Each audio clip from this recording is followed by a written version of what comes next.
Pour la dernière journée de Top 14, le Montpellier Hérault Rugby, MHR, devrait aligner une équipe largement remaniée et rajeunie face à Clermont, ce samedi à 21h05 au stade Marcel Michelin, selon le Midi Libre.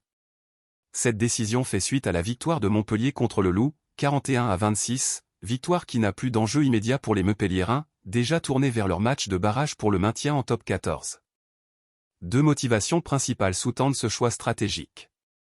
D'une part, le MHR doit se mettre en conformité avec le quota des joueurs issus des filières de formation, GIF.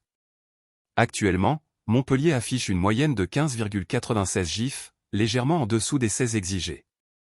Cependant, le match de barrage, comptant également pour le calcul de ce quota, permet au MHR d'aligner une équipe majoritairement composée de jeunes joueurs formés localement.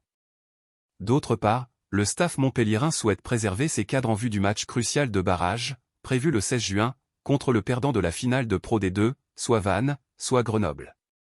Cette stratégie vise à minimiser les risques de blessures ou de sanctions sur un match sans enjeu immédiat pour le MHR, champion de France 2022.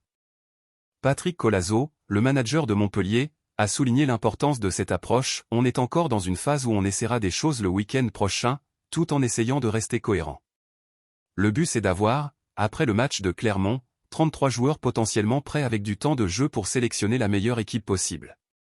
Cette rotation de l'effectif permettra non seulement de respecter les obligations réglementaires, mais aussi de préparer les jeunes joueurs pour les défis à venir. La victoire contre le Loup a d'ailleurs redonné confiance à une équipe qui restait sur plusieurs défaites consécutives. Pour Montpellier, cette gestion prudente et anticipative de l'effectif est essentielle pour aborder le match de barrage dans les meilleures conditions possibles et assurer son maintien en Top 14.